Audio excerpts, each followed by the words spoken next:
I used to think that I was an impassive reader, by which I mean I believed that when I read, no matter what the internal turmoil or tumult I was feeling, externally I was stoic and poker-faced. And this matched my ideas about reading, which is a much more private and a much more internal and a much more cerebral activity than listening to audio or watching movement, whether it is on screen or stage. The solitary and internal nature of reading means that we don't need to express it to anyone else around us. Of course, there are exceptions. Bursting out laughing or wincing at violence and things like that are things I'm familiar with, but they are exceptions. They stand out particularly because they're breaking that external calm. In fact, the phrase laughing out loud seems like it should be redundant. We only say out loud because we're talking about that extreme time when the internal laugh turned into the external. But even without the exceptions of laughing out loud, etc., I was still wrong. Apparently, I'm quite transparent as to what I'm feeling when I'm reading. This has been pointed out to me by people around me, whether it's being irritated at work emails or confused about work emails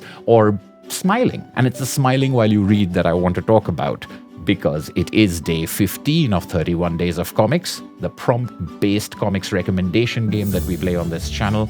And today's prompt is a comic that makes you smile. An easy category, no definite article, pick one from the many of the comics that have made you smile. We don't need to spend any time unpacking what this prompt means, so instead we can talk a little bit about smiling. Because in thinking about this category, I realized that I believe that a comic that makes you smile is achieving something a little harder than making you laugh or making you cry. I don't mean harder on any linear scale. I just mean that those other reactions are more visceral and more reactive, almost like a reflex, a reaction you have in spite of yourself. Whereas smiling may be reflexive, but it seems to indicate to me not just a gentler idea, but also a much more participatory idea, where I don't think we smile only because something is funny, although of course that could make us smile, but we may smile in acknowledgement, we may smile in acceptance, we may smile in admiration, and the greatest compliment to any writer and artist would be us smiling at the magnificence of what we are experiencing, at being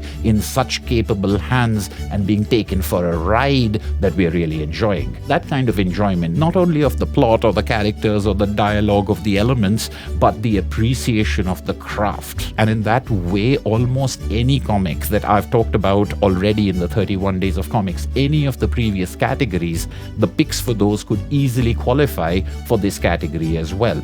My favorite comic definitely makes me smile. A comic I would recommend to everyone would definitely make me smile. A mind-blowing comic, a great love story, of course they made me smile. And having this easy ocean of choice in front of me, I was left with just one last decision. Do I talk about something I've already mentioned on this channel before, or do I try to spotlight something that I may not have mentioned yet? I'm going to go with the former because I'm going to go with the first comic and the first creator I thought of. A comic and creator that signify to me first and foremost glee in the plotting, in the characters, in the ludicrous situations that they set up, but also in the glee that I get from the craft and the putting together of these stories. I am talking about Meanwhile by Jason Shiga, a fantastic comic that I've mentioned a number of times on this channel already, but I'm not passing up an opportunity to do it again. Meanwhile is a sci-fi time travel choose your own adventure comic featuring a pipe and tabbed structure to take you between pages. I've talked about it in detail in my spotlight on Jason Shiga. I'd strongly recommend checking out that other video because I talk about a number of other books that have a lot in common with Meanwhile. The cleverness, the smarts, the humor, and the devious genius that Meanwhile has. Particularly Jason Shiga's Demon, which is meant for more mature audiences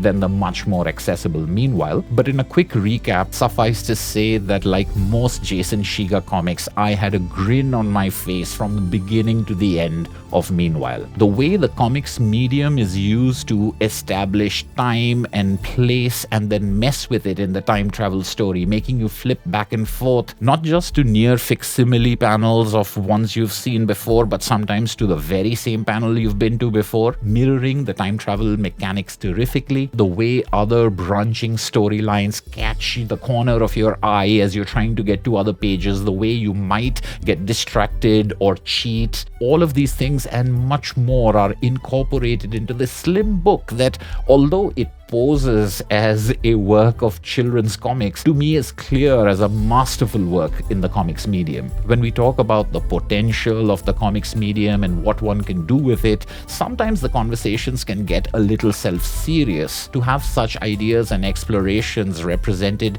in such a gleeful and outright fun manner is really another one of Jason Shiga's incredible accomplishments. Meanwhile, led me to the many works of Jason Shiga, some of which I have covered in my previous video, but I'm thrilled to see that in recent years we've seen more of his branching narrative choose your own adventure stories. First with Leviathan, which I talked about in my favorite reads of 2023 video, and most recently with The Beyond. All three of these books made my face hurt with how clever, how smart, how heartfelt, and yes, how funny they were. I've said Jason Shiga is a genius and I'm never going to change my mind about it, but the application of that genius to create works of such face-aching beauty, that's what really sets Meanwhile and other works of his apart from everyone else's. Now it's your turn, so I've got a couple of questions for you. Are you an expressive reader? Do comics make you smile? And if so, let me know your pick in the comments below. If you enjoyed this video, I'd love for you to leave me a like. This has been For the Love of Comics, playing 31 Days of Comics,